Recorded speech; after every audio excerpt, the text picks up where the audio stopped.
Com Miquel Prata Roque e Cecília Meireles. Boa tarde aos dois primeiro, e vamos avançar já para a questão das lajes. Deve o Governo explicar se foi pedido, como é que foi pedido e como autorizou, se autorizou?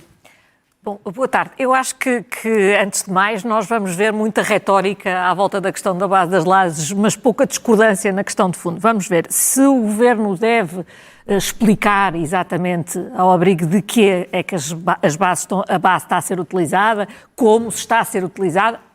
Certamente que sim, é evidente que o Governo deve dar essas explicações, até porque há aqui várias coisas que eu acho que só podem ser entendidas depois destas explicações serem dadas. Agora, passando à segunda parte, sejamos francos, o Partido Socialista, que pediu para o Governo, que requereu que o Governo fosse dar explicações ao Parlamento, defendia que não fosse autorizada a utilização da base das lajes pelos Estados Unidos. Tenho as minhas dúvidas. Defendia aquilo que na prática seria o encerramento da base das lajes, com as consequências que isso teria na Ilha Terceira.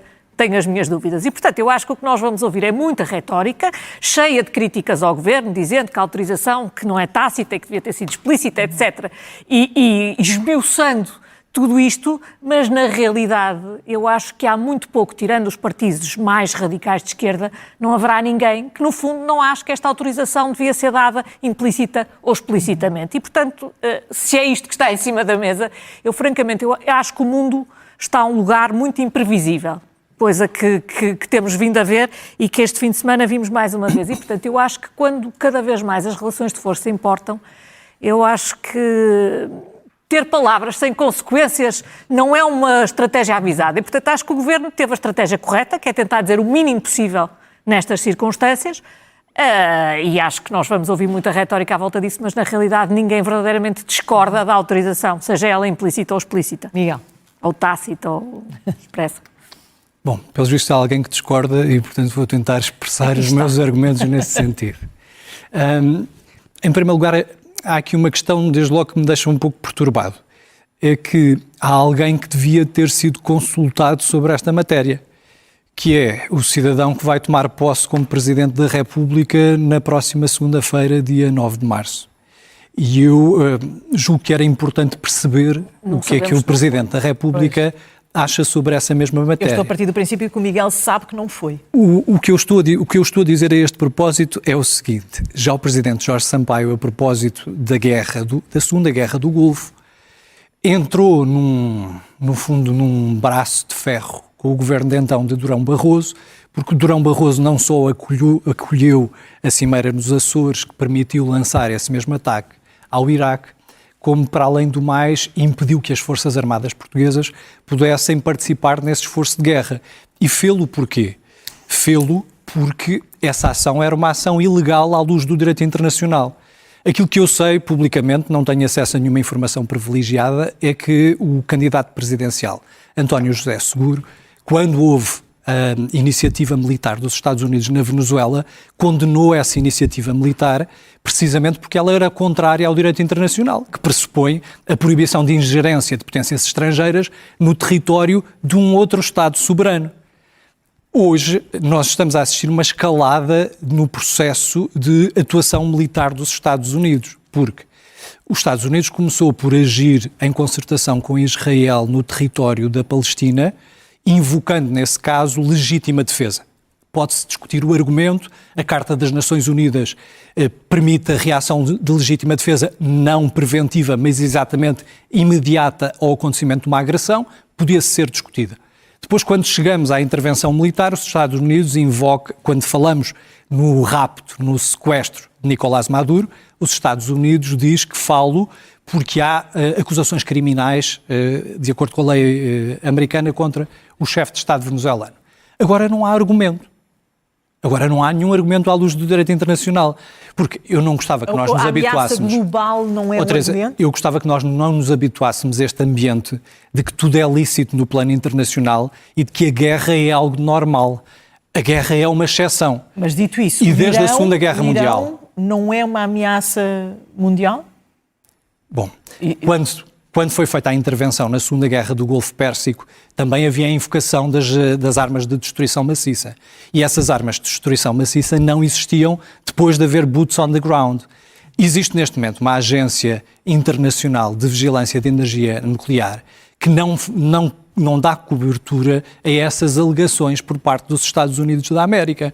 Portanto, o que está a acontecer aqui... Não consegue entrar. O que está a acontecer aqui é o seguinte. Pela primeira vez, o PSD rompeu o compromisso nacional relativamente à política externa. Tomou deliberações sem consultar os maiores partidos da oposição. O Estatuto de Direito da Oposição de 98 determina que esses partidos devem ser consultados antes da tomada de uma decisão deste tipo. O Acordo das Lajes, como toda a gente tem explicado, apenas permite o seu uso sem comunicação prévia e sem autorização prévia quando seja feito no âmbito de uma ação concertada da NATO. Ora, neste momento os Estados Unidos não só está a agir ao arrepio da NATO, como a própria NATO está a preparar medidas de defesa dos países que a integram necessariamente contra os Estados Unidos.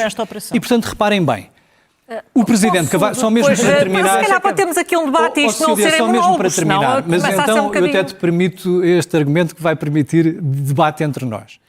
O Presidente Cavaco Silva... Já deste muitos pretextos, não te preocupes. Que... Já está a tirar notas. O Presidente Cavaco Silva exigiu ao Governo do Partido Socialista que houvesse um compromisso escrito relativamente ao apoio das obrigações relativamente da NATO por parte dos partidos que lhe davam apoio parlamentar. Bloco de Esquerda, Partido Ecologista aos Verdes e Partido Comunista Português.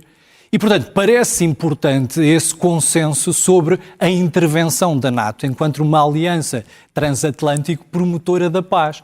O que nós estamos a assistir agora é o governo do país acha aceitável que uma potência estrangeira, ao arrepio da NATO, ao arrepio da Organização das Nações Unidas, use território nacional para lançar um esforço de guerra. O mundo é como é, não é como nós gostaríamos, é como é.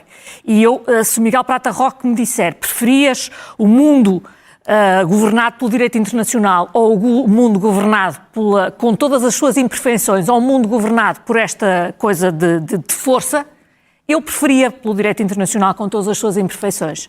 Mas o mundo é como é, não é como nós gostávamos que ele fosse. E, portanto, Portugal não tem aqui que escolher, perante o facto, escolher o que deve fazer. Aquilo que ficamos a perceber é que o Partido Socialista acha que Portugal devia notificar os Estados Unidos de que está proibido de utilizar a base das lajes. Portanto, criar um problema grave diplomático com os Estados Unidos e levar a prazo ao encerramento da base das lajes, porque era isso que acontecia, porque quem a financia são os Estados Unidos, com todas as consequências que isso tem para a Terceira e para a região autónoma dos Açores. É uma decisão de peso, porque o Partido Socialista até agora não tinha dito isso. Portanto, o Partido Socialista acha que Portugal devia notificar os Estados Unidos dizendo que estão proibidos de utilizar a base das lajes. Eu acho que, face ao que está em questão, Portugal não se deve solidarizar com o esforço de guerra que, tanto quanto sei, nem sequer lhe foi notificado e que me parece que transforma o mundo com todos os defeitos do Irão.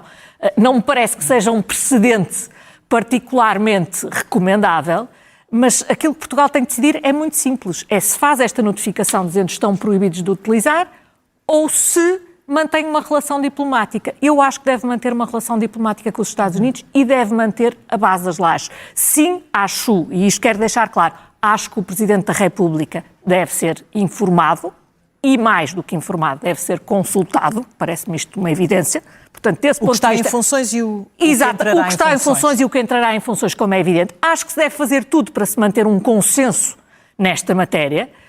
E isso implica que o Governo explique, ou por outra, em boa verdade, acho que já devia ter sido dada essa explicação sobre se foi ou não pedida autorização, ou que autorização é que o Governo considera e que condições... Porquê é que não foi dada essa explicação? Isso é uma coisa que tenho que perguntar ao Governo. Eu não tenho nenhum canal e neste caso, se eu tivesse, também seria grave se eu tivesse, porque imagino que haja uma certa confidencialidade para tratar destas questões. Mas não tenho. Mas é tática... Agora, há uma coisa que eu acho, o Governo estar a dizer se acha bem ou se acha mal a intervenção por declaração de princípio, eu acho que países que vêm declarar princípios, como o Reino Unido, que vêm declarar princípios e depois, afinal, pode circular nas bases deles, declarar princípios e depois olhar para o lado quando está a circular nas bases, é uma coisa que, francamente, eu acho que descredibiliza profundamente.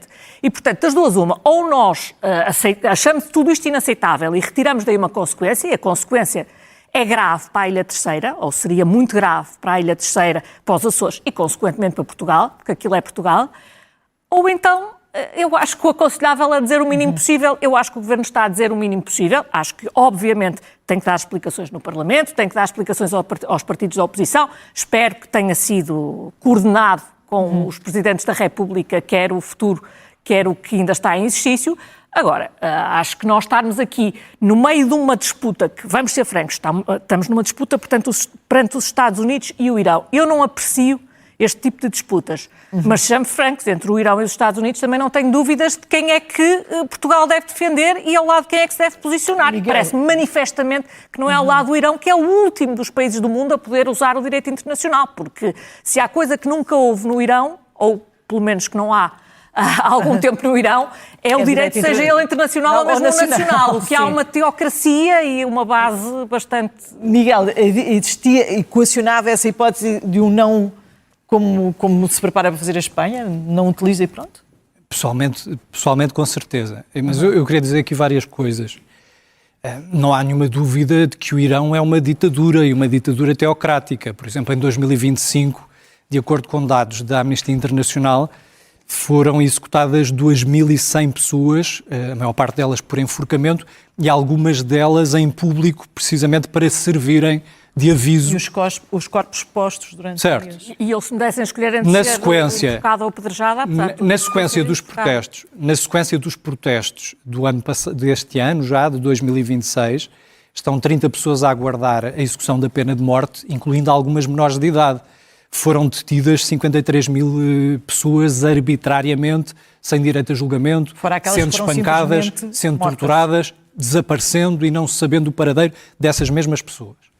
Mas nós não conseguimos democracia, ou estamos a violar, no fundo, a própria democracia, se nós, para o fazer, adotarmos as mesmas técnicas que adotam os regimes totalitários e os regimes autoritários.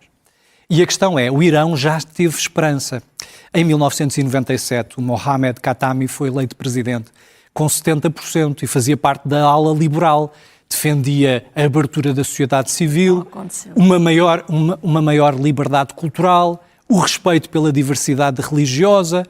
Obviamente que nós sabemos que, sendo uma teocracia, o presidente não deixa de ser apenas um chefe de executivo que está sujeito ao Conselho dos Guardiões e também ao poder do Ayatollah, do líder supremo. E, portanto, muitas destas medidas foram barradas e foram boicotadas. Mas tivemos também, em 2000, uma vitória nas eleições para o Parlamento do partido da ala mais liberal do regime. Depois, em 2013 ganhou também o Hassan Rouhani essas eleições presidenciais, voltou a ser eleito em 2017 e, portanto, é possível nós criarmos dentro do próprio Irão a resistência necessária para transformar essa ditadura numa democracia. Que a liderança queira Teresa, fazê-lo. O que não é preciso de certo é, ao arrepio da Organização das Nações Unidas, nós estávamos a meio de uma negociação diplomática. A Organização das Nações Unidas é clara. Quando há uma ameaça existencial para os seus membros, há necessidade de consultas diplomáticas recíprocas. Depois disso, há a possibilidade, então, de imposição de sanções económicas. Se as sanções económicas não surtirem efeito, o Conselho de Segurança das Nações Unidas pode enviar uma missão de paz através de forças militares e tudo aquilo que foi feito de pressão ao Irão podia ter sido feito sob a égide das Nações Unidas. O que nós estamos a viver... Nós agora demos por adquirido isso. Teresa, desculpa, mas eu não consigo conviver com isso. Porquê? Eu compreendo. Mas eu não acho que devemos dar por adquirido. Deixa-me só dizer isto. A Cília estava a dizer, e como é que fica a terceira? Então pergunto eu, como é que fica a terceira se movimentos terroristas souberem que Portugal compactuou com esta agressão ilícita? Nós, o que estamos a incentivar é que haja outra vez um recrudescimento e um aumento de ataques terroristas nos países ocidentais, nos Estados Unidos, no próximo Mundial de Futebol dos Estados Unidos, México e Canadá, e nós não podemos lidar com a segurança internacional nestes termos. Pelos vistos, nem o povo norte-americano concorda com com esta atuação, porque um em cada 5 americanos está contra esta agressão armada dos Estados Unidos. Aquilo que eu posso saber é que os americanos é que elegeram Trump. Ele não disse que ia fazer isto, mas esse é um problema que eu não posso resolver. Ele disse que se ia concentrar na política interna.